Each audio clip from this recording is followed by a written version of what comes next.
Good morning, America. I'm Charles Gibson. I'm Diane Sawyer, and it's Tuesday, September 11th, 2001. It is lunchtime in London, 5 a.m. in Los Angeles, and 8 a.m. here in New York, live from the CNN Financial News headquarters. It is beautiful outside, perfect September day with lots of sunshine. Oh, would you look at Washington, huh? I'm going outside today. Other than that, it's kind of quiet around the country. We like quiet. It's quiet. It's too quiet. Is that American 11 trying to call? We have some planes. Just stay quiet and you'll be okay. We're turning to the airport. The pilot, everyone's been stabbed. They're in the back of the airplane. They're not. Oh, the hijackers are in the cockpit. Oh, no. Okay, we just lost connection.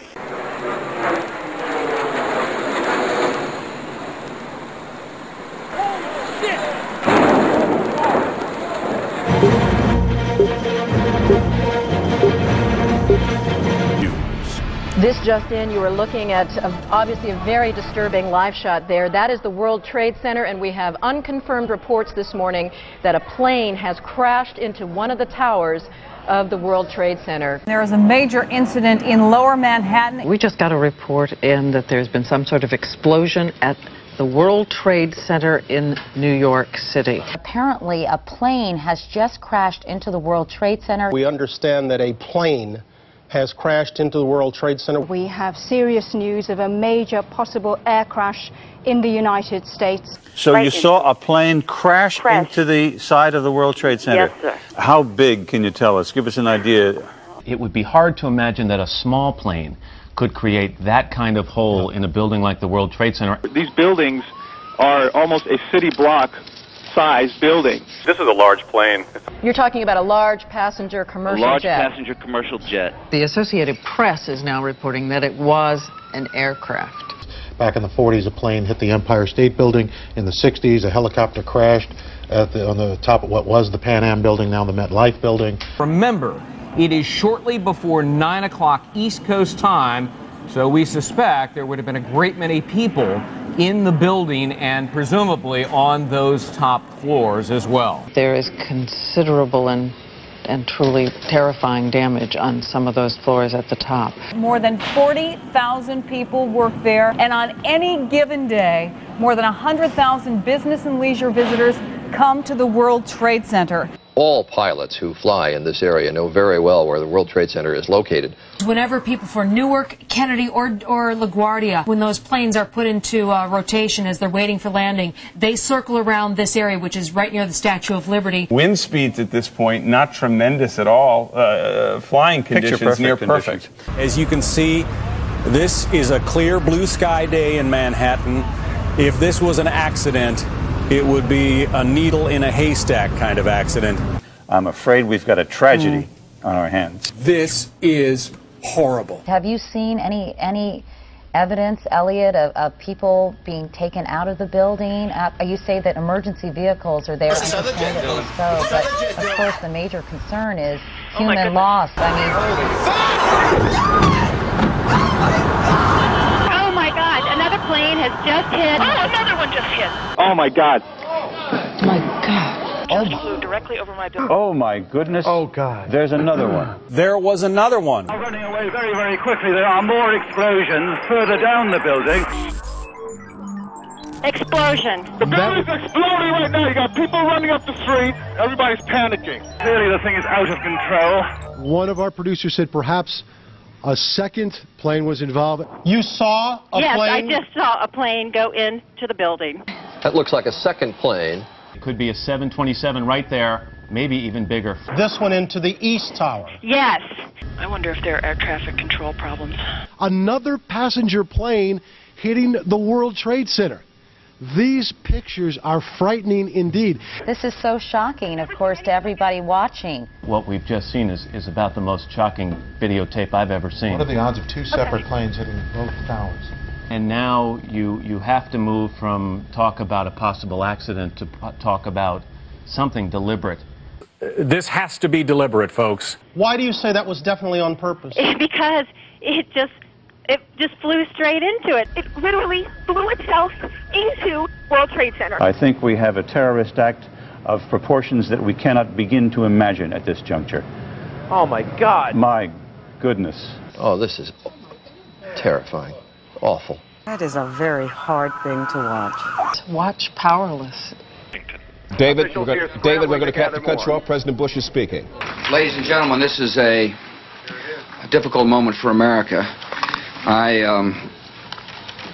unfortunately, will be going back to Washington after my remarks. Secretary Rod Pace and Lieutenant Governor will take the podium and discuss education. I do want to thank the folks here at Booker Elementary School for their hospitality. Today, we've had a national tragedy. 2 airplanes have crashed into the World Trade Center in an apparent terrorist attack on our country. I have spoken to the Vice President, to the Governor of New York, to the Director of the FBI, and have ordered that the full resources of the federal government go to help the victims and their families, and to conduct a full-scale investigation to hunt down and to find those folks who committed this act.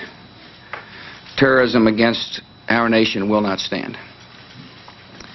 And now, if you join me in a moment of silence.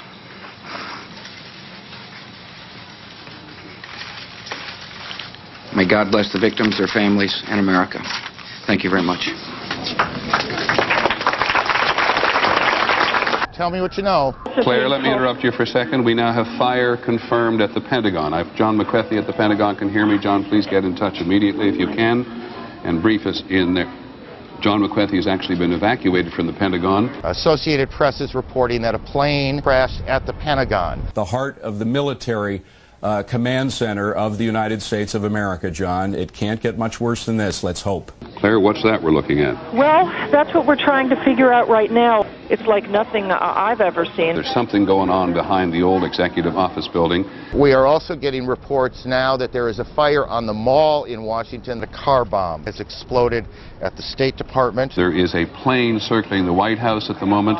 A white plane, a very big jet. The Secret Service was very concerned, pointing up at the jet in the sky. The Secret Service received what AP is describing as a credible threat of a terrorist attack against the White House itself. The people who came out were told and ordered by the Secret Service to run. I'm in front of the Capitol, and a moment ago, police officers ran up to us and told us, and I quote, "There is a plane that has been hijacked and is headed this way." There has been an explosion of some kind at the Capitol. And back toward the Supreme Court area, we just heard a low, muffled thud. It sounded like a small explosion. Sirens are going off around this city like you cannot believe. Now anything is possible. We want to hold our breath here, it just seems to me, for a second, and not get into a mode that the country is under attack. We are a nation under siege. Tell everybody that heightened security is important now. The word of the day is steady. Steady. This does seem to be surreal, but in fact it is real. Whatever is happening and whoever is responsible, we have no way of knowing if it's played out yet or if it's just going on. So every time we hear a plane go by, we wonder what the situation is and where it is headed. The police have been sent to Union Station. A bomb squad has been sent to Union Station. Will do right now. I mean, what do you guess is happening and where is it happening? As the president was on his way back from Florida, we are told by sources a security decision was made that at this time not to bring him back to Washington, so he was brought to one of several military installations in the United States. Vice President Cheney directing operations and monitoring things here at the White House in the White House Situation Room. From the White House Situation Room, a president or a vice president can direct a war. It is accessible to all information from the United States military, from the Federal Emergency Management Agency, from the Federal Aviation Administration in this case. The White House Situation Room is a bomb shelter. That's either U.S. Air Force or Navy aircraft, fighter aircraft, now on patrol, lest there be one more attempt. 2 Navy carrier battle groups, the USS George Washington and the USS John F. Kennedy, are being dispatched out of Norfolk Naval Base right now. They are getting underway and heading up the eastern seaboard. Wow. And some people were... Jamie, I need you to stop for a second. There has just been a huge explosion. We can see a billowing smoke rising. Let's go to the trade tower again, because, John, we now have what do we have? We don't... It looks like a new plume, a new large plume of smoke. Oh my God! Oh my God! Oh my God! We're not sure exactly what happened, but there was another explosion on the far side of one of the buildings from where we're standing. The reverberation and another explosion on the right-hand side. And I'll tell you that I can't see that second tower, but there was a cascade of sparks and fire, and now it looks almost like a mushroom cloud. What is behind it, I cannot tell you. But just look at that. That is about as frightening a scene as you will ever see. The whole side has collapsed? The whole building has collapsed. The whole building has collapsed? The building has collapsed. It folded down on itself. You can see this extraordinary plume of smoke that is, or was at least, the second tower of the World Trade Center. You could, from where we were standing, see that second building, but you can't see it anymore. There is panic on the streets, thousands of people running up Church Street. We're talking about massive casualties here at the moment. This is a place where thousands of people work. Over the police radios among the emergency workers, I can hear them screaming, calling for help at the triage center, where other people who were already injured have been injured more. We heard a big bang. And then we saw smoke coming out, and everybody started running out, and we saw the plane on the other side of the building, and there was smoke everywhere, and people are jumping out the windows. Over there, they're jumping out the windows, I guess because they're trying to save themselves. I don't know. Bodies started dropping from the top floors of the tower closest to the highway. Obviously, they had two choices: to be burned in flames or to leap and end it all. It was quite tragic. Whew.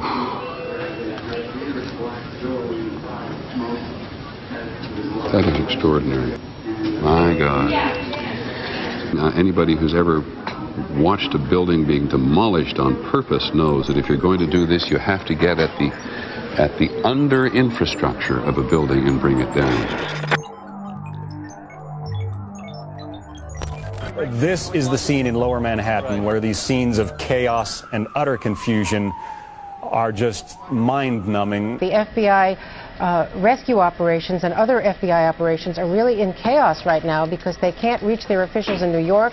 All of their phone lines are down, and now you've got all of their special experts on this stuck in Monterey, California, trying to get a military flight back because there are no longer commercial flights. At the scene now at the World Trade Center, because of the concerns of the structural stability of the remaining tower, they are now evacuating their own command post and triage center, and they have to find an even further zone to move that to. Maybe there's three of us in this office. We're not ready to die, but it's getting bad. I understand that. We have everything, sir. I know you do, but it doesn't seem like it. You got lots of people up here. Oh, God! And there's, you can see, perhaps the second tower, the front tower, the top portion of which is collapsing. Oh, there it goes, there it goes, there it goes, there it goes. They seem to have the problem at the north tower. Oh, my God. Good Lord.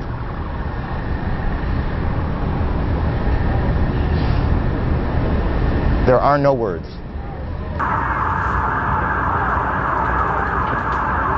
America, offer a prayer. One has to assume that thousands of lives have been extinguished. May God help those. We're being told in Washington. United 93, go ahead. Here's the captain. I would like to order to remain seated. We have bomb aboard, and we are going to back to the airport, and we have our demand, so please remain quiet. Affirmative, he said there was a bomb on board. Did you hear some interference on the frequency here a couple of minutes ago, screaming?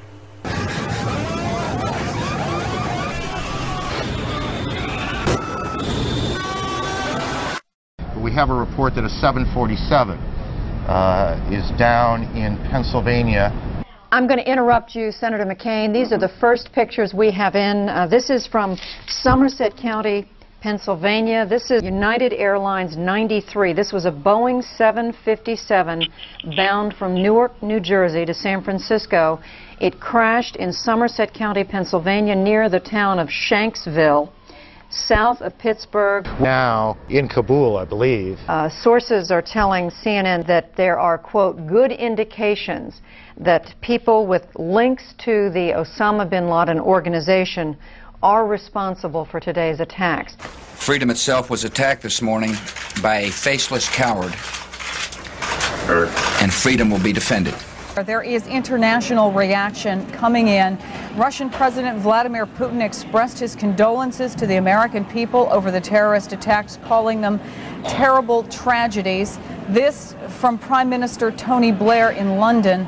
This mass terrorism is the new evil of our world today, he said. It is perpetrated by fanatics who are utterly indifferent to the sanctity of human life. French President Jacques Chirac called it a monstrous attack, expressed his solidarity with the American people. Palestinian leader Yasser Arafat and his top aides are following the events from his seaside offices in Gaza City.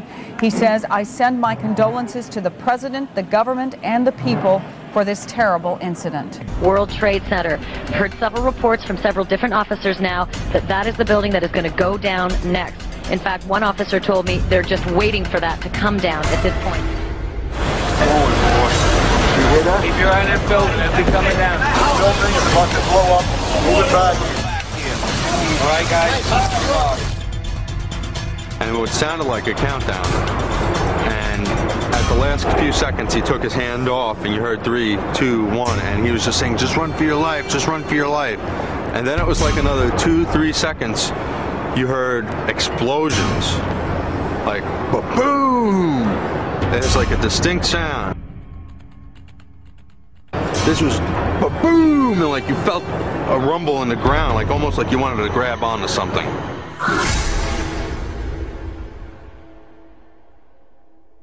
Where were you on September 11th? I was home. And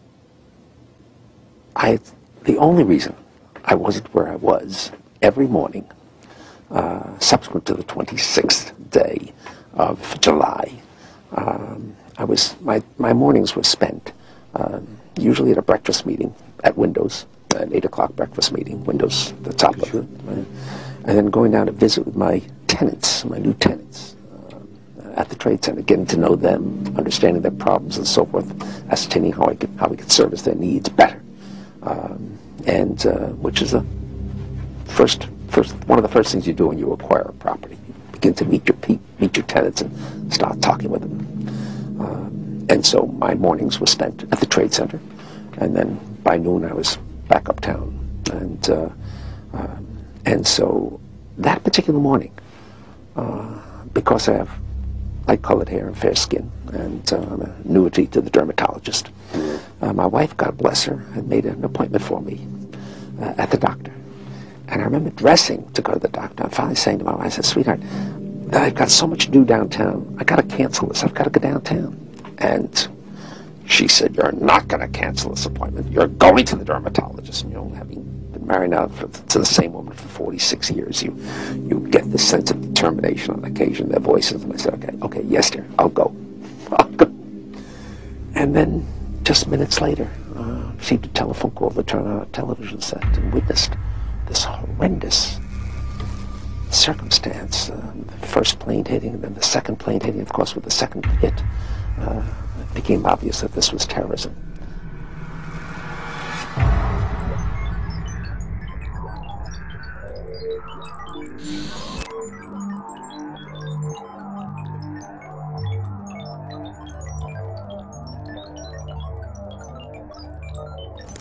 I remember getting a call from the fire department commander telling me that they were not sure they were going to be able to contain the fire.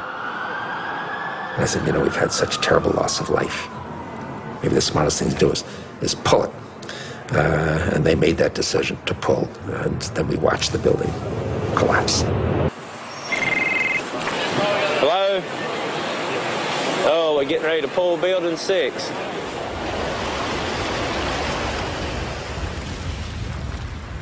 Fox News journalist Jeffrey Shapiro confirms that Larry Silverstein had controlled demolition on his mind on September the 11th. And it was no secret to police and others on the ground that day. Shapiro stated that on September the 11th, Larry Silverstein was on the phone to his insurance carrier to see if they would authorize the controlled demolition of Building 7. This revelation causes yet another problem for the official story. How could Silverstein expect to carry out a controlled demolition when it takes several weeks to prepare a 47-story building for demolition?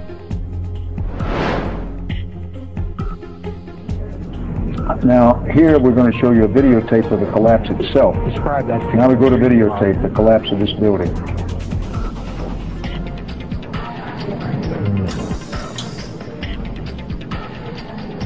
It's amazing.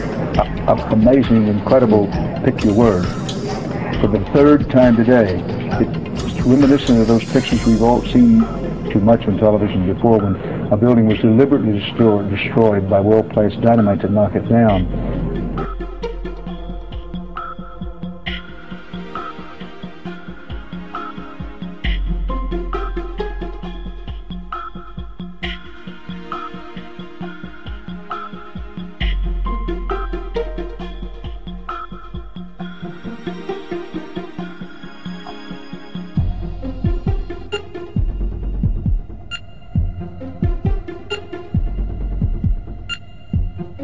To me, I knew that was an explosion. There was no doubt in my mind. September the 11th was clearly a most fortunate day for Larry Silverstein. Not only did he avoid being killed by the attacks, he received a multi-billion-dollar settlement from an insurance policy taken out just a few weeks before. This policy was set up specifically to insure the buildings against destruction via a terrorist attack. This was particularly fortunate, considering the fact that Silverstein was having difficulty in finding new tenants to occupy the buildings at the Trade Center. My mornings were spent, usually at a breakfast meeting at Windows, an 8 o'clock breakfast meeting, Windows, the top of it, right? And then going down to visit with my tenants, my new tenants, at the Trade Center, getting to know them. And it was also particularly fortunate, considering that Silverstein had faced the $1 billion requirement of having to remove the illegal asbestos from every steel beam in the Twin Towers. So, if Larry Silverstein's story is true, then he must surely be the luckiest man alive today.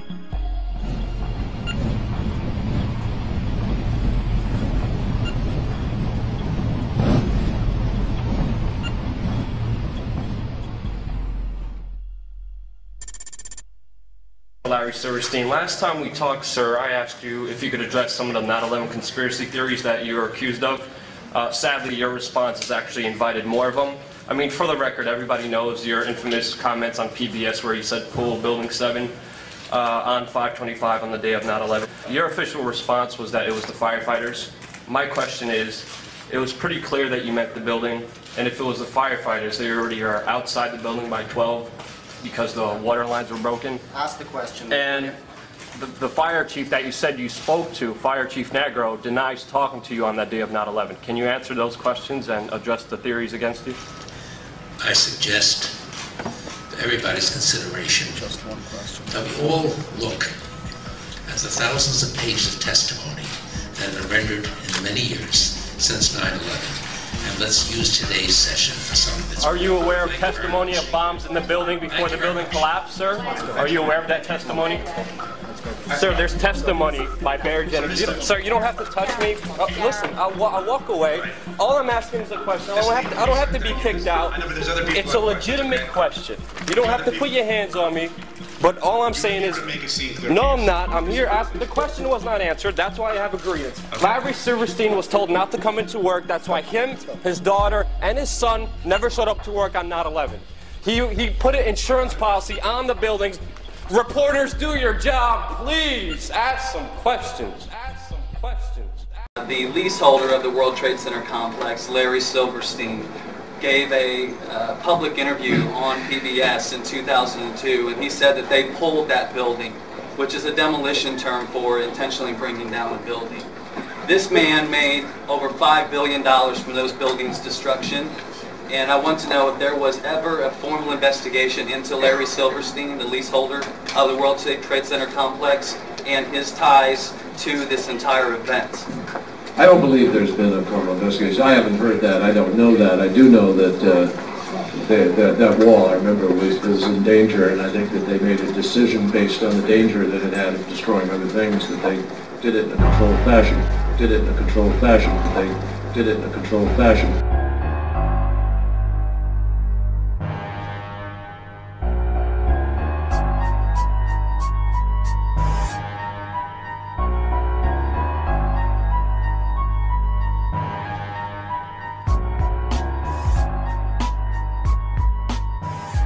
We also have the dramatic message left by flight attendant Cece Lyles in her husband's answering machine before briefly talking to him on her cell phone. As she herself is suggesting, we should listen very carefully. Tuesday, 9:47 a.m. Hi, baby. Baby, you have to listen to me carefully. I'm on a plane that's been hijacked. I'm on the plane. I'm calling from the plane. I want to tell you I love you. Please tell my children that. We too can notice the absence of the typical background noise heard inside a plane. I don't know what to say. There's 3 guys. They've hijacked the plane. I'm trying to be calm. After saying goodbye, she seems to fumble with the headset while she whispers a few more words into the mouthpiece. I hope to be able to see your face again, baby. I love you. Bye. End of message.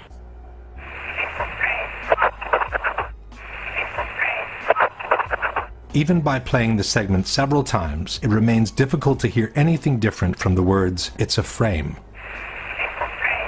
Notice how quickly explosives can transform this 100-story column resembling the World Trade Center into dust. This is exactly what happened on 9/11. High-velocity explosives triggered to cascade in a visual way that makes it look like the building collapsed at free-fall speeds. This is what happened on 9/11. Pay attention to these horizontal ejections. They're a classic sign of a controlled demolition. In this footage, you can see the same types of ejections occurring right around the zone of the collapse. There are multiple examples of this. It gets so sneaky that they let off a few charges as the second plane, Flight 175, hits the South Tower. It's bait and switch, ladies and gentlemen. And as people were looking at the explosion, rocking the South Tower, other explosions were occurring in the other tower. Now, you can deny the evidence if you want to, but one thing is clear. Absolutely everything that has been broadcast since 9/11 has been fake news. Fake news that keep people distracted from what really happened on that day.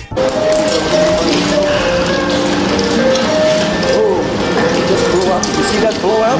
That's a gun. Imagine the explosive force necessary to blow a person straight out of a window. And it's just that window without any of the other windows or floors being affected. 9/11 deserves a second look. Not only for those that went through it, but for the millions of lives that have been affected ever since. Because if an explosion brought those towers down, then the whole thing's a mass deception. Remember, the people that told you about WMDs in Iraq were the ones who told you who did what on 9/11.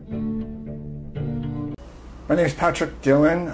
I'm doing this interview because I assigned myself the job after 9/11 to try to find out what actually happened before, during, and after the attack so I could properly identify the people that murdered my best friend, who was a captain, Fire Captain Patrick Brown, who was a Vietnam vet as I am, 2 tours as a Marine. Became a fireman after he came home and got the call on the morning of 9/11. He had finally got his own firehouse, Ladder 3 on East 13th Street, raced over to Twin Towers. The plane had already hit in the upper part of the building. The elevators weren't working. They ran upstairs with tanks and hoses and began to cut the fire down. And at some point during the early part of that, they radioed to the ground that they had, quote-unquote, put the fire out, and it was burned and wounded people inside on the floors that they were working on. They wanted to know from the ground what the orders were to stay up there with the wounded, bring the wounded down. He was trained as a Marine not to leave anyone on the battlefield, so he did not get an answer from the ground because the radios failed miserably. There were the cheapos that Giuliani would not improve on budget-wise. There were Motorola. They failed on the ground. They couldn't hear them, so they stayed up there. After the fire was out, quote unquote, I heard the radio reports of this. So he put the fire out, so the building does not come down at that point. Something else was brought to bear. The building comes down. In my opinion, thermate was used. I'm working on that kind of evidence. Could you describe the pile? The pile was a smoking ruin of steel and piles of concrete, and the air was filled with silica dust and smoke. And the steel, we all kind of noticed but didn't pay much attention to, was in very similar lengths, apparently about 30 feet, and had beautiful 45-degree cuts in them, which we didn't notice that much at that point because we weren't looking for evidence of anything at that point. We were looking for survivors.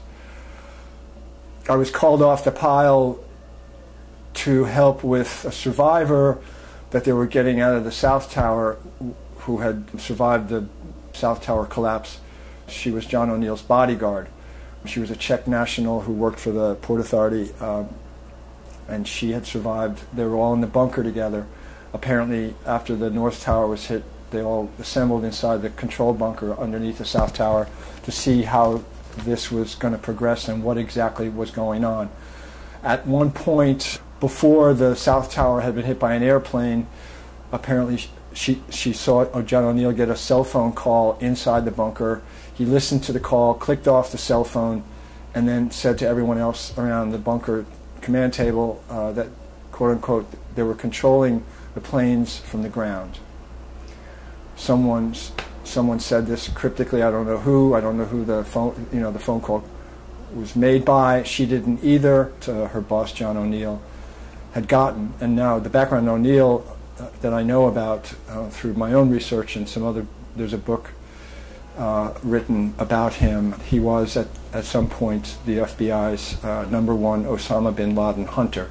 Bin Laden had been identified as an asset who had turned on his masters and had begun helping the Taliban move toward power in Kabul. And John O'Neill and his crew had surrounded them at Tora Bora in the caves and was about to capture Osama bin Laden and was called off the hunt by his superiors in Washington, which made him quit the FBI in disgust and quickly was named then the head of the Port Authority's security systems. Was inaugurated on the night before 9/11 on 9/10 at the Windows of the World, ironically. And he remains a mystery figure in this whole thing because of his connection to Osama bin Laden, who was accused then of quarterbacking the entire attack. John O'Neill is dead. Everyone else in the bunker is dead. She's telling me this story about the controlling the planes from the ground, which was designed as technology to override the fad of hijackings in the 70s and 80s in the Middle East and other places. When the explosions occurred that killed him, where was his location? He was in the bunker underneath the South Tower, in the basement of the South Tower, in its own separate area away from the parking lots and the commercial stuff. Command Center it was called, I think, Command Bunker, which is where they all assembled after the North Tower got hit, trying to sift through what exactly was happening. Was this a terrorist attack? Was this an accident? No one really understood or knew at a point within the hour of the first plane hitting what it was, the scope of it, who was involved, or any of that wider information. They were in the dark, no pun intended, for the first beat of this whole thing. What is this? What is happening? Who's doing it? And why? Right? The cell phone call remains for me a key piece of evidence that some quarterbacking was being done, that those planes were not being controlled by 19 inexperienced Wahhabist teenagers, that those nose cones were being guided by someone on the ground, possibly near or in the zone of the terror attack downtown. But further, you're saying that his telephone call was coordinated with somebody making the decision to... A good person, perhaps, was telling him a piece of information he needed to know, because he had 3,000 or 4,000 people that he had to deal with at that panic moment. You know, do we get him out of the towers? Is this a terror attack? Do we evacuate the towers? All these questions are put in front of him in second to second, beat by beat decision-making crises. You know, and he's in charge. He's the head of security for this, right? Epic, historic moment, right? It changed everything. No one knew what was going on, except people did know what was going on. Was it the Saudis? Was it Saudi intelligence? Was it the Bush administration? Was it Dick Cheney? Was it, you know, the Bush family? No one knew. No, certainly John O'Neill didn't know because he wasn't part of it. And he was dead within about a half hour because the South Tower came down, killed everybody except this bodyguard. And she's chain smoking and telling me this as she steps down into the subway system, and I've never seen her again. I go back up to the North Tower pile and continue to go down and sift through this wreckage, piercing the voids, as the firemen told me to do. Like, go down with the harness, drop down lower and lower, find openings in this massive, hot, steaming pile of rubble to possibly find human life, right? I dropped down once into a big void. It turned out to be the part of an office that had kept shape. A room in an office had stayed in its integrity. And I thought I saw office chairs, black office chairs. And I looked more closely at them, and they were human beings that were charcoal broiled from massive amounts of heat. And that's not fire, heat, it's something else. Some major thermate or thermite kind of heat cooked these people to the point that they look like briquets preparing for a barbecue. I raced up from there, started screaming about this to get body bags, and stumbled down off the pile and saw people coming in out of the Building 7 lobby, and stumbled into the lobby of the building like I am now, choking and spitting up, you know, silica and dust, and I was feeling like my lungs had become a couple of bags of concrete. And I sat down inside the lobby with a bunch of other first responders who were also just shaking their heads and covered in dust and spitting out the poisons and just shaking their heads and wondering, like, what are we doing? What's going on here? You know? And we just sat there shaking our heads. It was about 4 o'clock in the afternoon. Then a crew of battalion chiefs, big shots, come into the lobby. And my father was a battalion chief, and I knew what they looked like because they have the white hats with the gold band across the hat. My father had retired, but I knew what they looked like because they were big fellas, big Irish-looking, red-faced battalion chiefs. And they come into the lobby with bodyguards who were dressed in black with black ski masks and Uzis. And they said to us, everybody out of the lobby, we're pulling the building, right? Ordering us out, and in demolition terms, pulling the building means demolishing the building. We are demolishing the building. And as you may have seen, you know, Larry Silverstein says the same thing on film after a phone call from one of the people in the fire department. They told me they had to pull the building to avoid more loss of life. And he used the same term, pull the building. We leave the building, and I start going back up to the point where I was working on the North Tower pile across the street, and I turn around and we see Building 7 just settle perfectly into a Houston Astrodome-like footprint of its own. And it was demolished and fell at free fall speed, 5.6 seconds, into its own footprint. Didn't topple over, didn't explode, was never hit by an airplane, was never damaged much. There was a couple of little office fires on the 13th and 33rd floors. That was the extent of Building 7's raison d'etre for demolition. And it was demolished, as this deathbed confession refers to by the CIA spooker who is an expert in demolition and explosives, who claims on his deathbed to have been the guy to do the job in the 4 months preceding it, and was worried at the time that it looked too much like the Houston Astrodome and too professional, but that got blown past, and of course no one ever said a word about Building 7 in the 9/11 Commission report. No one ever explained why it went down or what brought it down. It just was ignored, as was a ton of evidence that would have indicted Washington itself for the killing of Jack Kennedy. It's the lie of omission. I watched that happen and continued to dig and never found my best friend. He was found 3 months later without his head. They identified him because of his bunker gear with his name on it. When they brought him out, his other best friend identified him, and they said he still had the bulldog chest of a Marine. I have spent the years since then trying to assemble evidence surrounding an indictment of the real killers of Patty Brown, and I will continue to do that, whether it puts me in jeopardy or not. I don't care. I want to find out who gave the orders, who designed it, who quarterbacked it, and then who was the contract assignees, the paid assassins of my best friend and almost 3,000 innocent civilians. Patty Brown's radio reports are part of the record, and I can hear him. We put the fire out. We put the fire out. The fire's out. We got hurt people up here. We got burned people up here. Over. Over. Like that, you know. What do we do? What do we do? Come back. Come back. And he's pretty frantic, but he's clearly Patty asking for,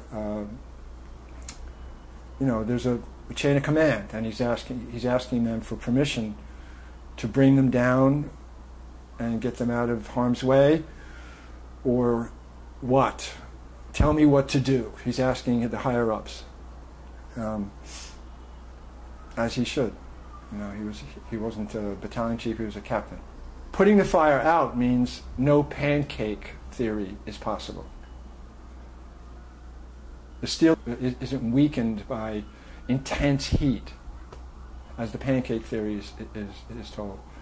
No one on the ground after both towers came down saw one stinking piece of steel to support the cores. The cores of these two were built very, very, very, strong to withstand hurricanes and 2 airplane impacts. The cores were blown out and disappeared along with everything else. Right? The cores were steel, like 4 feet by 4 feet steel columns going all the way up through the towers. Not a bit of that was left after either tower came down. You know, they were blown up. They weren't melted by anything known to man except planned and painted thermate or all kinds of other stuff that's brought into bear when you were trying to take something that big out. You know, the cores were gone. Just see the steel cores of them standing there like skeletons. They were gone. You know. By what force? Thermate, it's called. You know, it goes from 0 to 3,000 degrees in about 3 seconds, and it melts and cuts steel like butter.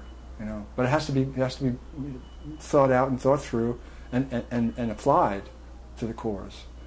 Now, I often explain to people that the way the buildings were built, they built the cores first, and in the corners of the cores, they attached cranes, and they built the building around them. That's right.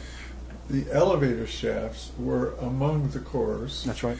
And therefore, demolition crews riding atop elevators would have access to the core columns in the corners of the elevator shafts, so they could attach thermate cutting charges every 30 feet to accomplish this convenient 30-foot length for quick loading onto flatbed trucks. And in fact, you saw these 30-foot lengths all over the place. That's what happened. What you're describing isn't theory. That's what happened, right? Every single first responder that I know reported multiple explosions throughout the whole building, especially down at the bottom where, you know, where the base of the buildings are, you know. Multiple explosions were reported. Boom, boom, boom, boom, boom, boom, boom. One of the firemen goes, you know. Preset, you know, these are designed to weaken a 1,000-foot structure, you know, and have it go down once again into its own footprint. Both of them, you know. And every single building employee that I talked to and news media talked to said things were going on in the 6 months previous to that where they would shut the whole power system down of the entire towers on weekends. No one would tell us what was going on. People were coming in and out with no IDs and stuff like that was actually happening, you know. And the employees would ask questions and then they were told to, you know, just shut up and do your job, you know. So who was that? Was that Securitech? Was that Marvin Bush's company? Was that Controlled Demolition, the contractor? Who was that and what was going on is the essence of who did it. If you follow it that way, as evidence and as a journalist would, as I'm trying to do, eventually you get to the green light crew in the star chamber of what? Washington or some other ruling establishment that comes from on high with the orders to execute whatever it is, the project for a new American century. You know, the oil paradigm has to remain central to our gravy train. We have to rationalize a Reichstag fire or some other Pearl Harbor-like attack to go into the Middle East and take all of that hostage again, including all the dark metals that are now being talked about in Afghanistan. You know, all of the metals used for the cell phones and the laptops and all of that technology requires metals that are sitting in Afghanistan in raw form right now, to the tune of $15 trillion, according to the CIA. The CIA also did the studies to put numbers on the amount of oil still in the ground in Iraq and the rest of the Middle East, to the tune of 300 billion barrels still there, and they had to figure out how to eliminate solar and other forms of wind power and sustainable power in order to maintain their economic grip on the global economy, and do it in a way that terrorized the American people and put half of them in uniform going after another shibboleth made-up enemy called the Arab. The Arab, a Muslim, the Islamo-fascist. And it's still being shaped and organized by Trump and his crew. Lee Harvey Oswald, Sirhan, James Earl Ray, Osama bin Laden. This is the template. Hanging on a patsy and enrich the patsy with all kinds of anti-American and un-American salsa, and you've got a goose-stepping population falling right in line with the Kool-Aid of the moment. Now, you, again, were a witness at Ground Zero. I got there about an hour after the towers came down. Okay. Because I got the call. Patty was in the North Tower. And you were saying that there was regular 30-foot length steel around. There was big pieces, uniform length. We noticed that. What else was there and what wasn't there? There wasn't stacks of floors. No, there was mountains of dust, mountains and clouds of pumice and silica and you know, concrete in fine form that only could have been created by extremely powerful explosives, not collapse. No steel building has ever collapsed because of fire, including the one in London, including any other in recent history. They don't fall down from fire. Could I offer a little change in language? A lot of times people talk about the steel columns being exploded. But cutting charges don't explode, they just cut. They can have electric controls. They are or controlled by wire sparks. Ignite the thermate. And the thermite reaches a very high temperature. 3,200 degrees. Even higher sometimes, Even 4,300. Right. Cut steel. And steel melts around 2,800. Right. So they slice right through. There was lots of explosions as well. The explosions were for the other stuff besides the steel. The concrete flooring apparently had been sprayed with this super explosive nanothermite. Okay, you may know more than me, you know, and God bless you. You know, you're going to maybe help me find the killers of my best friend. Nanotechnology started about 40, 50 years ago, that they discovered that if they applied lasers to make stuff smaller than ever before, that chemical processes could be changed with lasers by making the participating parts of the chemical process small. Thermate is aluminum and ferrous oxide rust. And when they combine aluminum and ferrous oxide, the oxygen goes over to the aluminum, forming aluminum oxide, and you get pure ferrous, pure iron, at a temperature of 4,000 degrees, 3,800 degrees, some very high number. And they used that way back in the 1890s to weld the railroad tracks together. And they could just put the aluminum and the rust together in sand and around both ends of the steel, and the temperature would get hot enough and they would fuse. Because we saw molten steel. The further down you went into the piles, we saw more and more. It was like one of those documentaries about volcanoes. Molten steel, and almost white hot, running almost like water through, you know, parts of the lower end of the pile. And that stayed that way apparently for weeks and weeks afterwards. You know, and peripheral things are there, the 30-foot lengths, which had these beveled edges at 45-degree angles lying all over the place. We didn't say, hey, look at that, that's really weird. They're all the same length and they're all cut like that. Although we were moving them, you know, like 30 or 40 of us would pick one of these things up just to continue to try to dig through it to hopefully find firemen or civilian survivors, you know. We had our hands on this stuff, and we were feeling and then seeing the molten metals, you know. And I had blisters all over my face. The further down I went into the tower pile, the heat was getting the heat was hundreds of degrees coming up from this roaring furnace of molten iron, if you will, from underneath the North Tower, you know. And it blistered my face. A friend of mine who was a line producer at CNN, on the afternoon of 9/11, she was there at the headquarters on Columbus Circle, and she witnessed the government officials who showed up and took the top dogs at CNN into a room and marched them out an hour later with that look on their face.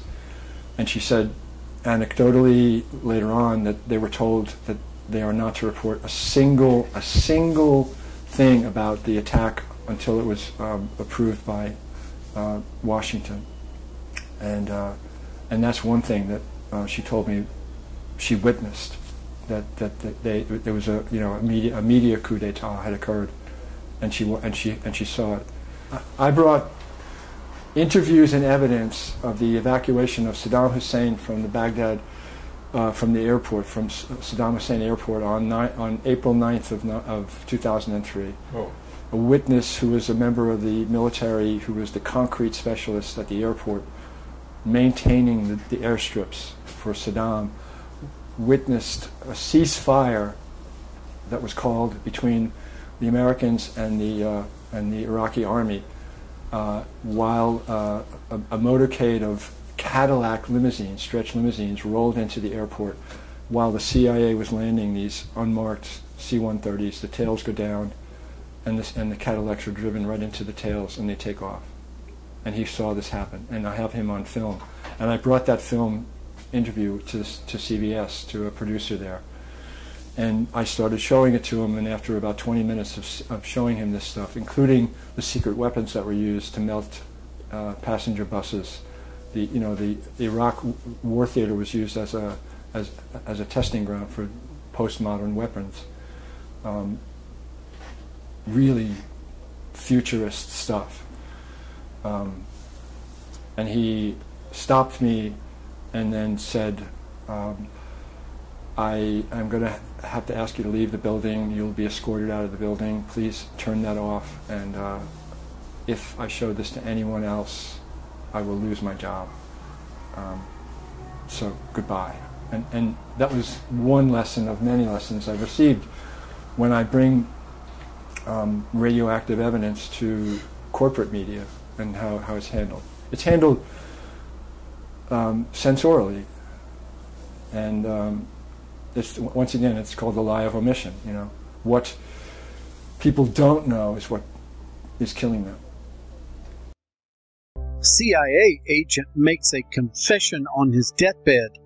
Quote, "We blew up the World Trade Center 7 building on 9/11. Looks like they're all coming out of the woodworks, ladies and gentlemen. Before they die, they have to alleviate their conscience, if you will.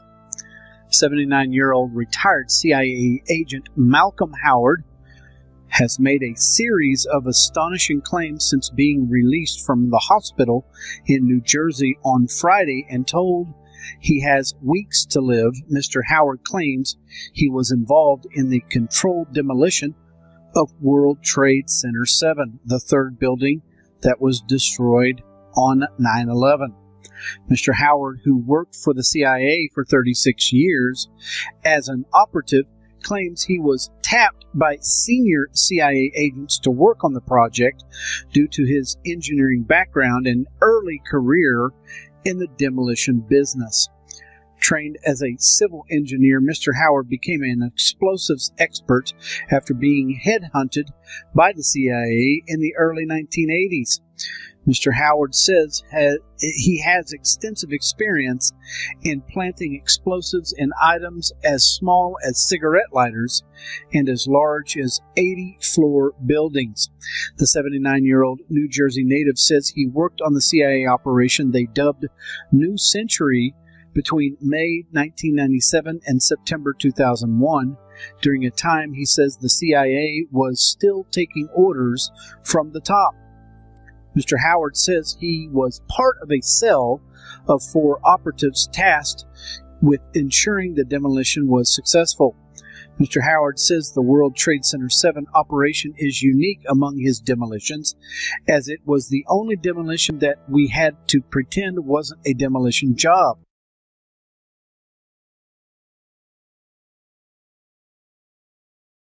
Of exactly what happened inside the World Trade Center when that first plane went in, and of course the collapses since then.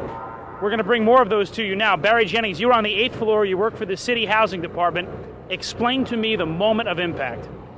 Well, me and Mr. Hesh, the Corporation Counsel, were on the 23rd floor. I told him we got to get out of here. We started walking down the stairs, we made it to the 8th floor. Big explosion. Blew us back into the 8th floor. And I turned to Hesh, I said, this is it, we're dead. We're not going to make it out of here. I took a fire extinguisher and I bust the window out. That's when this gentleman here heard my cries for help. This gentleman right here, and he kept saying, stand by, somebody's coming to get you.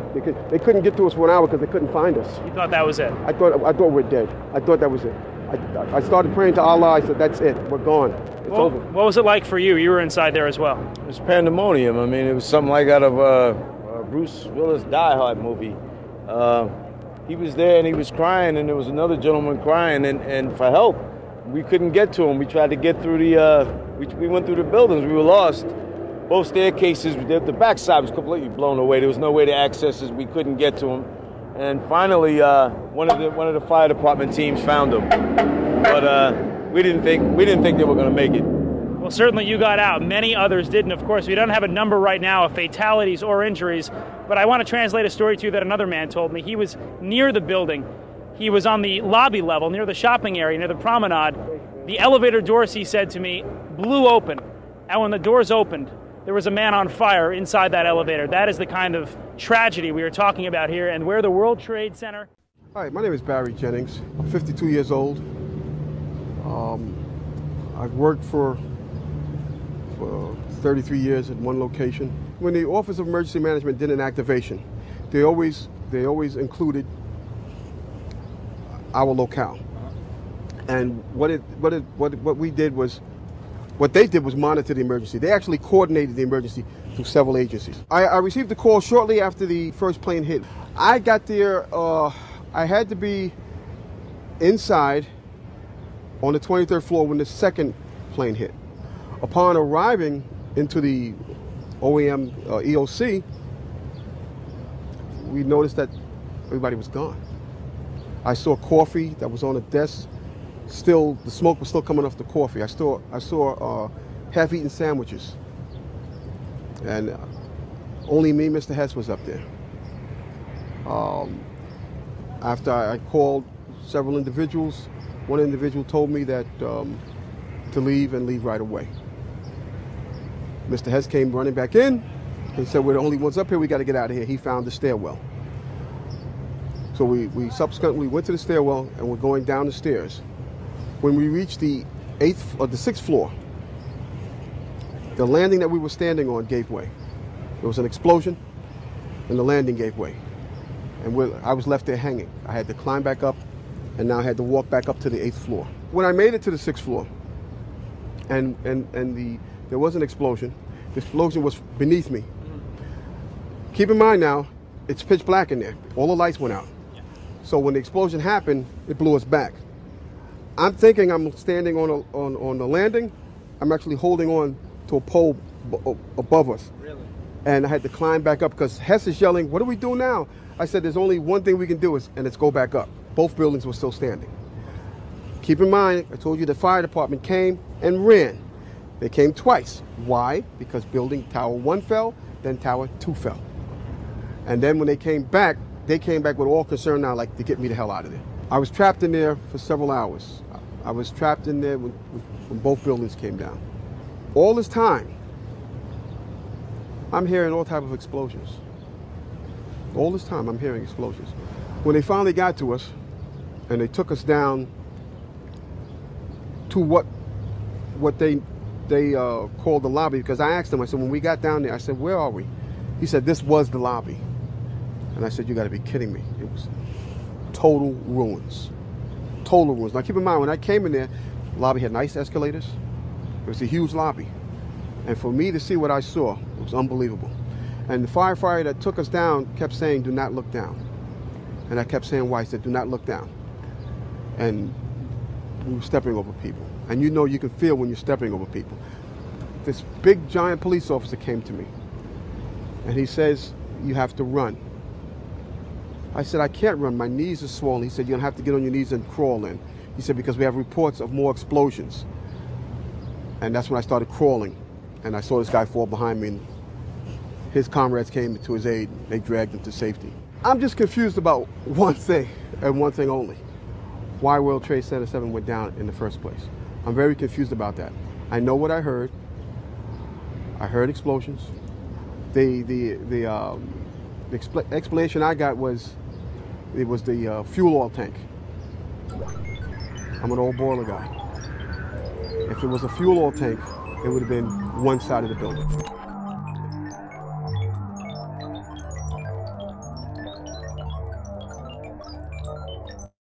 I think a bomb went off in the lobby first, then a plane hit the building.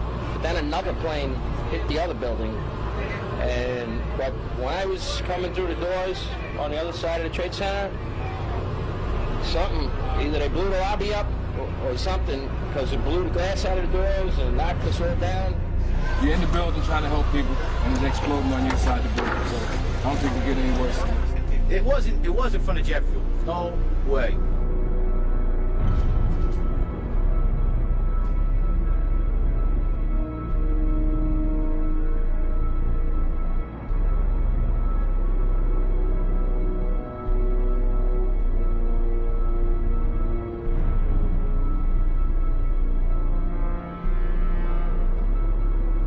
People don't understand. There may be more. Any one of these fucking buildings can blow up. This ain't done yet.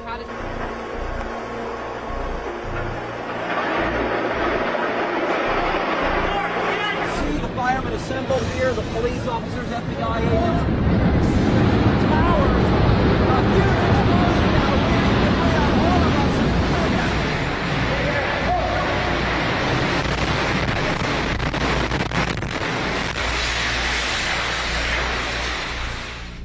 name's Tom Sullivan. I worked for Controlled Demolition Incorporated, CDI, the top-rated explosives demolition firm in the world, owned by the Loiseau family during the years surrounding 9/11.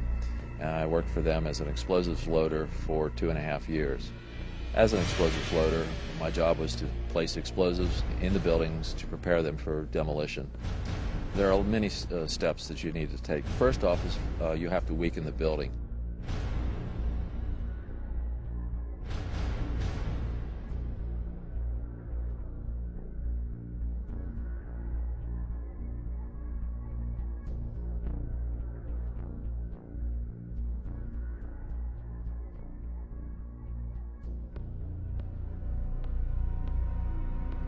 To weaken the building, that means the staircase, all the staircases have to be cut at intervals.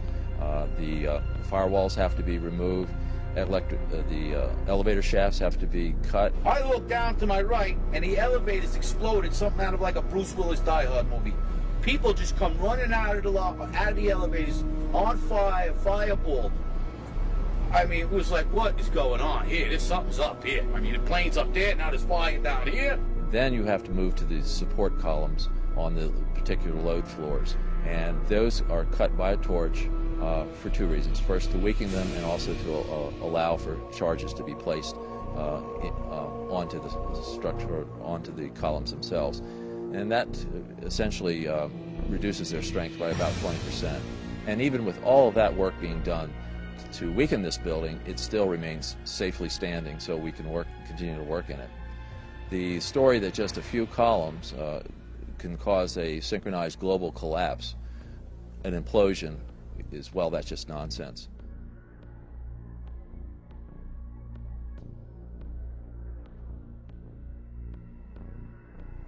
I don't see how this could actually happen in real life. When we load a building, we have to have all the support columns on a given load floor fail at the same time, within milliseconds of one another, and therefore the entire building comes down in a synchronized implosion. So I think this notion of a one column failure causing an entire building to implode in a synchronized fashion is just nonsense. Looking at the building, it wouldn't be a problem once you gained access to the elevator shafts. How about an elevator modernization, which we know was going on the 9 months prior to 9/11? Yes, Elevator World, March 2001 documents it. In fact, they were in the middle of this modernization. There are people who noted that the elevators were locked in turn and that there were guards placed at these locked elevators during the modernization. Of course, you would have to have access to security. Securicom was brought in. Who sits on the board of Securicom? Marvin Bush, the younger brother of George Bush. Then a team of loading experts would have access to all the core columns and beams. The rest could be accomplished at that point by just the right kind of explosives for the job at hand. The choices are many out there. You wouldn't need miles and miles of det cord. You could have used wireless remote detonators, and they have been available for years. You need to only look at an action movie to see them in use, and of course the military has them as well.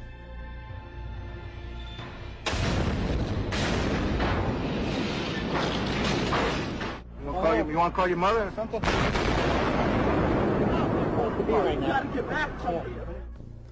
Contractors don't use them, on the other hand, because they're just too expensive. Well, you wouldn't have found steel casings to be left in the rubble. They haven't been used for years. What we use now is RDX copper-jacketed shape charges, and when they're initiated, there's nothing left of those charges.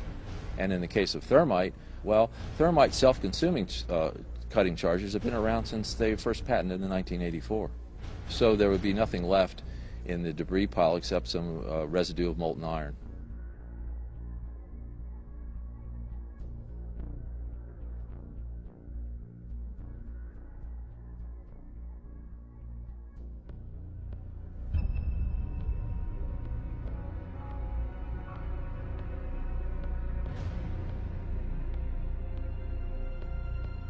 Get down below and you'd see molten steel running down the channel rails, like you're in a foundry. These incredibly hot areas were found at the bottoms of the elevator shafts, down 7 basement levels. The molten steel was found 3, 4, and 5 weeks later when the rubble was being removed. He said that molten steel was also found at World Trade Center 7. The highest temperature was in the east corner of the South Tower, where a temperature of 1,377 degrees Fahrenheit was recorded. The molten steel in the basement was more than double that temperature.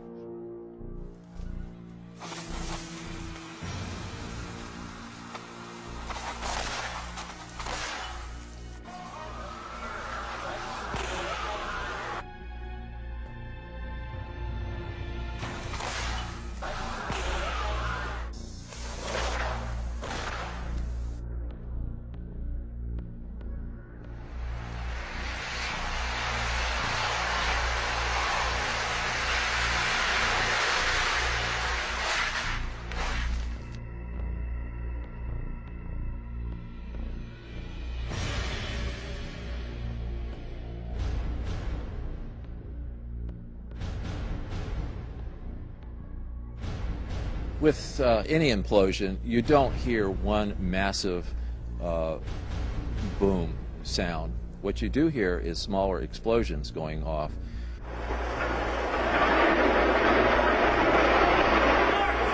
Mr. Sunder of NIST has said that you would, if this had been a controlled demolition, you would have heard a large, massive bomb going off. The World Trade Center. You can see the firemen assembled here, the police officers, FBI agents.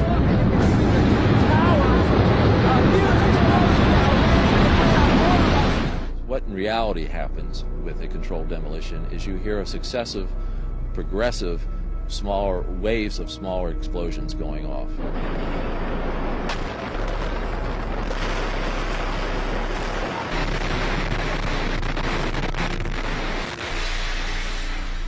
In the case of thermite cutting charges, you would have heard far less noise, since they are worked by thermal heating, melting of the steel, rather than an explosive cutting as in RDX charges.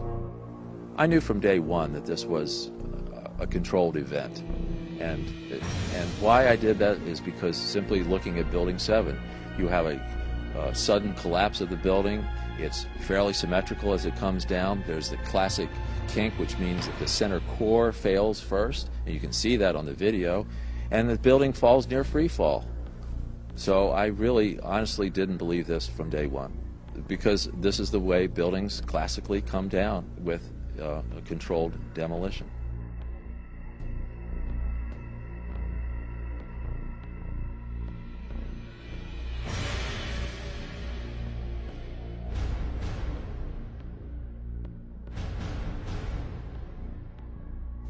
This material is not normal thermite. That's the other thing that really needs to be understood. Anybody could make normal thermite. You can get the ingredients, you can mix them together, you can make them. Any kid could basically do it if they knew the recipe. This material is composed of, the real key ingredient that I don't think anybody else could really make in a convenient way is the nano aluminum. It's a controlled substance. I could go buy it, but the government limits how much I can buy of it. It's very, very difficult to produce in these sizes and to keep from reacting. It's not something that you just get at the local 5 and dime or you're going to make on your own. It's a very, very difficult to make material. And that's the one thing in there that really tells me specifically that this wasn't some guys working in caves in Afghanistan, or it wasn't you know, somebody in their basement doing this. This was, you know, a massive engineering operation that made these materials. So the military uses it for a number of different applications.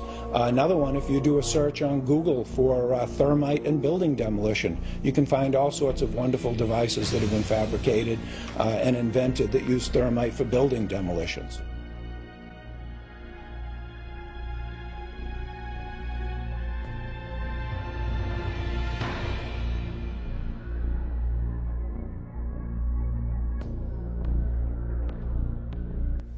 An example would be that in 1984 there was a patent issued for thermite cutter charges to be used in building demolitions that could shoot molten iron through the structural steel in milliseconds.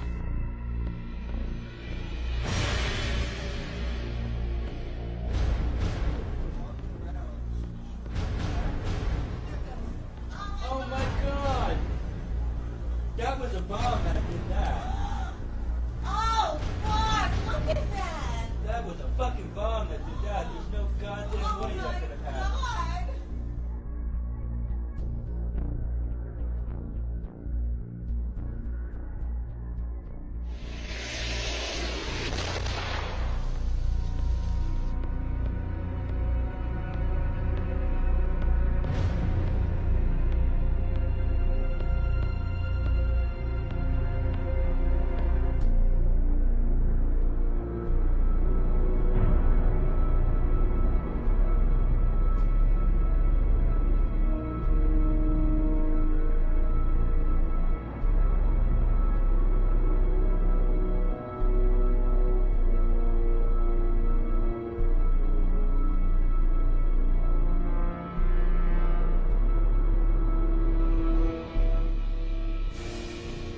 You can imagine when you assemble these chemicals on a large scale, the amount of heat that you generate.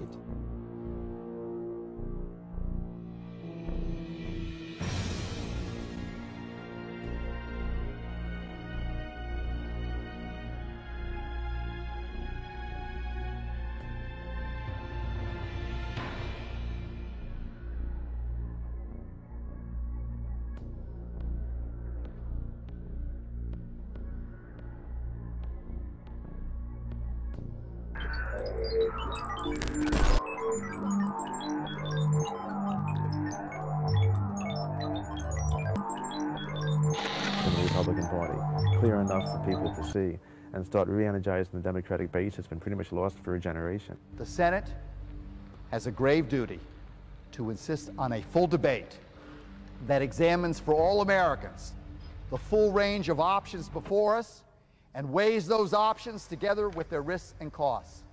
And after he got done speaking, he come over to me, or come down, and he said, "Pat O'Reilly, my friend." And he gave me a big hug, because he's a wrestler. Each time he'd give you a hug, he'd just kind of take your breath away. He'd squeeze you so tight. But that was his way of being nice to people. How is it that the main voice of opposition just vanished, just disappeared, just suddenly kind of like dropped out of the sky and died for no reason, and there never, ever, ever was a comprehensive investigation, and the political destiny of the country changed?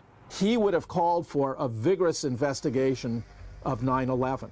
He was opposed to cover-ups. He wanted transparency in government. He believed in democracy.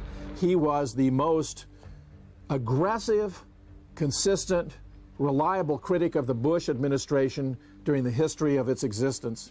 He had Halliburton in court, and that he was standing against the multi-billion-dollar profits of the Iraq war machine. He certainly wouldn't have been in the pockets of the pharmaceuticals and people that are running the country. And Wellstone, if you look at where he comes from, he was the most politically progressive member of the U.S. Senate, yet he came from a swing state that goes either way, Democrat, Republican.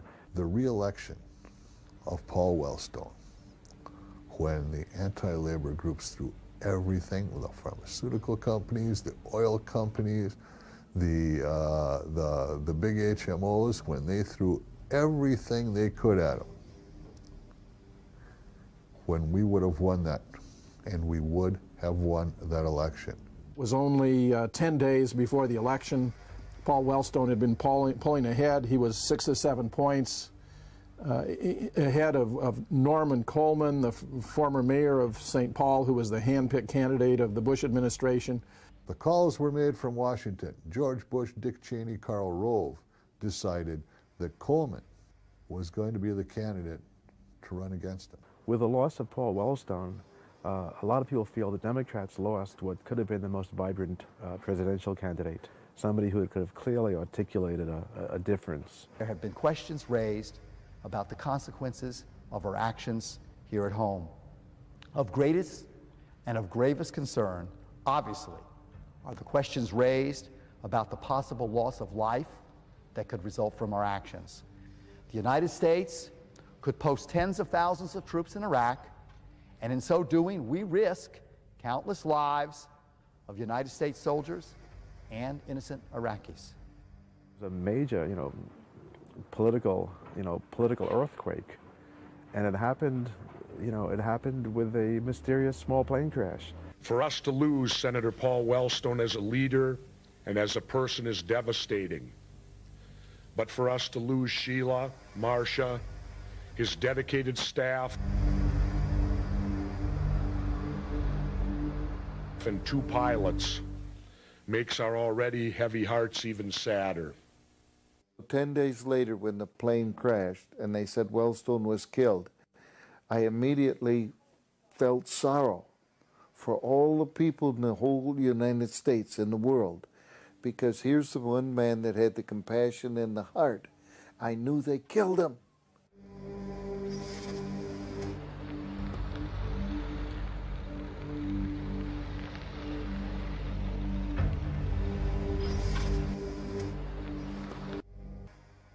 On March 10, 2009, at the University of Minnesota Great Conversations event, investigative reporter Seymour Hersh, in response to a question from University of Minnesota political scientist Larry Jacobs, spoke of an ongoing covert domestic military operation that he called an executive assassination ring. Things happen. And do they continue to happen to this day? Yep. After 9/11, I haven't written about this yet, but the Central Intelligence Agency was very deeply involved in domestic activities against people they thought to be enemies of the state without any legal authority for it. They haven't been called on it yet. That does happen. Right now, today, there was a story in the New York Times that, if you read carefully, mentioned something known as the Joint Special Operations Command, JSOC it's called, is a special wing of our special operations community that is set up independently. They do not report to anybody except in the Bush-Cheney days, they reported directly to the Cheney office. They do not report to the chairman of the Joint Chiefs of Staff or to Mr. Gates, the Secretary of Defense. They report directly to him. Congress has no oversight of it. It's an executive assassination wing, essentially. And it's been going on and on and on. Dick Cheney personally warned him that if he opposed the administration, there would be severe ramifications for him and for the state of Minnesota. He said, Paul, how was your week? And he said, my week was tough. The Vice President Cheney called me in and told me get on their bandwagon or there'd be serious ramifications in Minnesota. And he said there is a lot of things that just don't add up. And just today in the Times, there was a story saying that its leader, a 3-star admiral named McRaven, ordered to stop to certain activities because there were so many collateral deaths.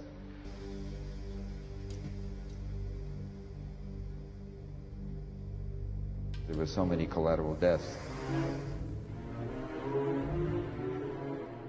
We were having a convention in the fall conference 10 days prior to Wellstone being killed. The guest speaker was Paul Wellstone. When he got done speaking, there were 350 veterans at the convention, all stood up and gave him a standing ovation. I didn't realize it at the time, but it was a very good speech. Paul went and shook every single person's hand there and gave them each 2 or 3 minutes. He was there for over an hour and a half. He came down and I asked him how his week had been, and he said his week had been tough. The Vice President Cheney called me in and told me get on their bandwagon or there'd be serious ramifications in Minnesota. And to stop sticking my nose into the 9/11, when he made the statement to us about Dick Cheney calling him in, there were about 10 veterans standing around with us. He knew then at Wilmer that the 9/11 was staged. I believe that Wellstone was after 9/11. He spoke about the 9/11 to the veterans. And then when I spoke with him, he said, Pat, there are so many things going on in 9/11 that just don't make sense. We're going to get to the bottom of this. There is something going on. It is being portrayed, it's being blowed out. And he said, we're going to get to the bottom of it. I think Paul realized that they had threatened his life, but he didn't want to share that with us. He said, Paul, aren't you afraid? And then he hesitated, and he looked away, and then he came back, and he gave me a kind of a grin. He said, "Pat, they're not that much good out here in rural America anyway." And he was gone. The key in an assassination is not killing the man. It's not even killing the President of the United States. Almost anyone could do that if they were willing to give their own life in the process. The hard part is covering it up. I didn't expect immediate follow-up, but I definitely expected some kind of a letter or something saying that this was investigated. There's no validity to it. Yes, I did expect something. You know, I don't know what to say. I just don't know what to say, because there's never been anything, and I don't think everything's been investigated. Paul Wellstone would want us to have got to the truth about what happened to him, his wife, his daughter,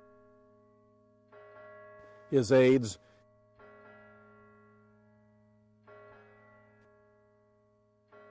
and the 2 pilots who may in fact have done everything they could possibly do to keep that aircraft in the air.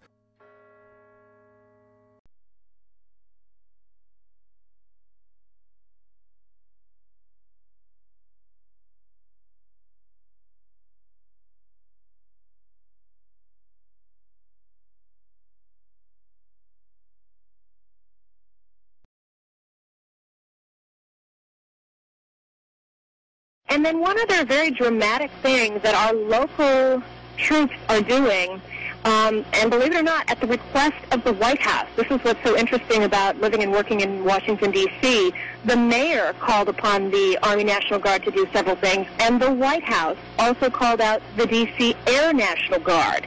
Earlier today, an F-16 fighter aircraft from the 113th Wing of the D.C. Air National Guard was actually called upon to intercept a second aircraft that was perceived to be yet another threat to the Pentagon.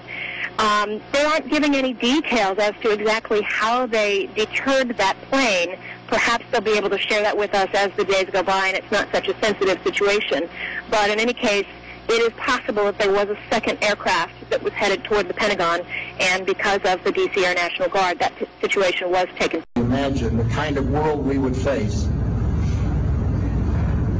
if the people who bombed the Vestfall in Mosul, or the people who did the bombing in Spain, or the people who attacked the United States in New York, shot down the plane over Pennsylvania, attacked the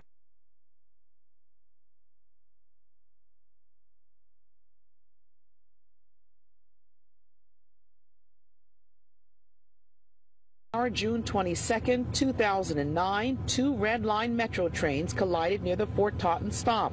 9 people died, 80 were injured in the deadliest crash in Metro's history. But closure isn't easy for Claire Worley. Her brother, Major General David Worley, and his wife Ann were headed home after volunteer training at Walter Reed to help wounded soldiers.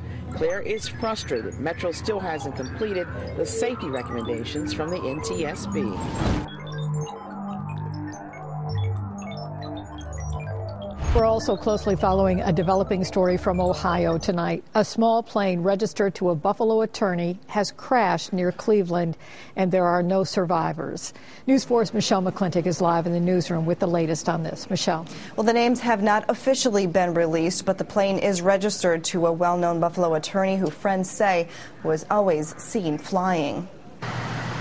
Investigators say the plane took off around 4 o'clock on Tuesday afternoon. This was a small single-engine aircraft, a Cirrus SR-22, that had departed Cuyahoga Airport en route for Buffalo, New York, but crashed shortly after departure, crashing approximately 3 miles from the airport. According to the FAA, that Cirrus SR-22 plane was registered to Michael Doran, who is an attorney in Buffalo with the law firm Doran and Murphy.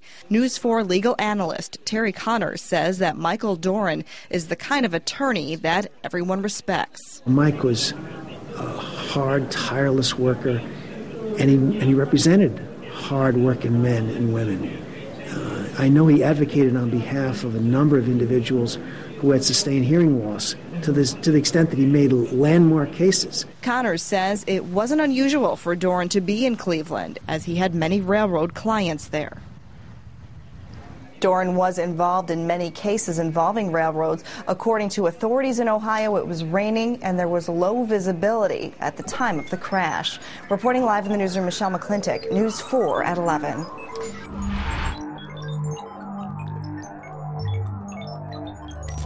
Planning to commit suicide? No, I'm not planning to commit suicide. I'm planning to go into court on April 7th if indeed we do have the trial, and I plan on defending myself vigorously, and I plan on exposing the government in ways that, I do not think they want me to expose them. I want them to explain to me in open court why they came after me. I mean, how would you not know that it was Cheney? And how do we know that Brandy Britton, one of your girls who committed suicide, didn't commit suicide?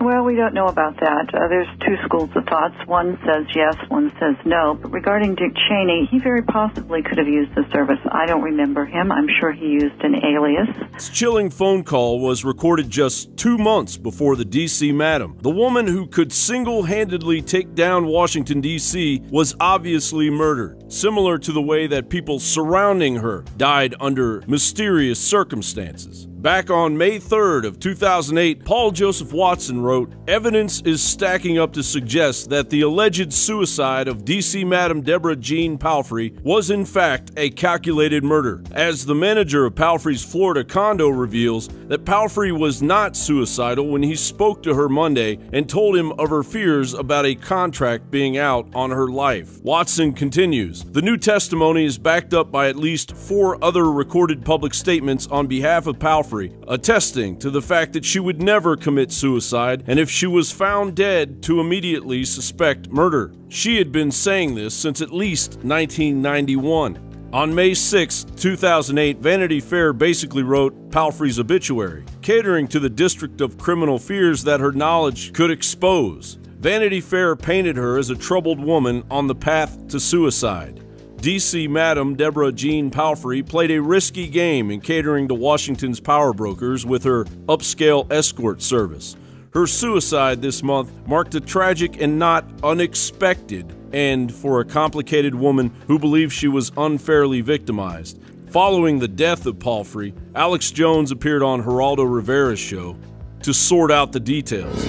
Joining me now from Austin, Texas, the well-known radio host himself, the conspiracy theorist and documentary filmmaker Alex Jones. Alex interviewed Deborah Palfrey in March of this year when she told him what you just heard, that she would never commit suicide. So Alex, welcome. What do you think? Do you believe this to be as the authorities say it is?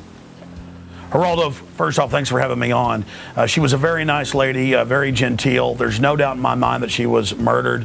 Let me just go through some of the basic evidence. She told me repeatedly on my radio show, and those interviews are posted at Infowars.com in full, that she would never kill herself, that she wasn't planning to kill herself. I pressed her during breaks in front of the board ops. I said, listen, this is dangerous. You've got to say who these people were. Do you know? And she said, well, I'm not going to say. I just want this all to end. And I said, you've got to say who it was, or you're not safe. She said, listen, I'll never kill myself. If they claim that, I was murdered. So we have a tape of her saying she wouldn't commit suicide. Now, NBC in Florida, where she had a condo, is reporting that one of her friends, who was the manager of the high-rise condos, and he's on tape saying 2 days before she was killed, before she died, she left to her mother's and said, look, I'm being followed. I think there's a contract out on me. I'm not going to kill myself. This is on tape. Then you look at Brandy Britton. She was facing 6 months in jail last year, shot her mouth off, Miss Palfrey said, the D.C. Madam said, and said, I'm going to talk about who my Johns are. This is hypocritical. She was a professor. She had a psychology degree. She was saying, this is hypocritical. I'm going to tell who my Johns were, and then she hangs herself. Number one, Geraldo, you covered a lot of criminology. You know, women don't normally hang themselves. First, one of her girls kills herself. Now she kills herself. They take pills. Exactly. And on top of it, in fact, 90% of women take pills. That's the way they do it. Now, men shoot themselves and hang themselves. It's just that she told her mother, she told the person that managed the condos where she lived, that she was friends with, everybody, that she was going to go on and going to fight. Others that knew her said that she was going to write a book when she got out in about 6 to 7 months. Could have been as many as 70 months, but certainly not 50 years, as some were saying. And you have 2 women hanging themselves. I mean, this is ridiculous with these supposed, very wealthy, very powerful Johns. I think this is, quote, taking out the garbage. What do you say, Judge? Well, I had the opportunity, Geraldo, to interview Deborah Jean about a year ago, and I talked to her about Brandy Britton and her suicide. And what she said to me is, they don't just come and get you, they terrorize you. But she made it very clear that she was not made of that. And I agree with you, Alex. Not made of that means she was not suicidal. She was not suicidal. Right. She was a woman who had a very strong core. She was a fighter from the get-go. And one of the things she said to me, Geraldo, was that, look, this isn't about madams. This isn't about prostitution. This is about me. Suggesting that there was no government program to take down prostitutes.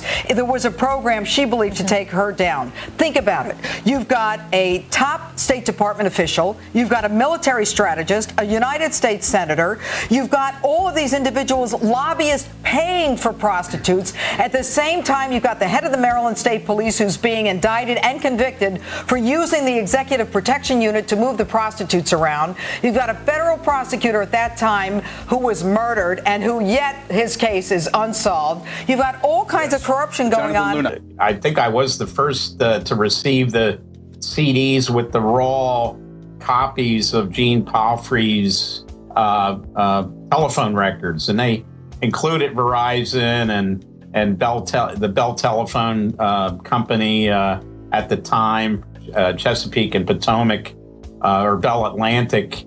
I recall that one number that I pretty well locked in belonged to somebody who had been an official with Pat Robertson, the televangelist.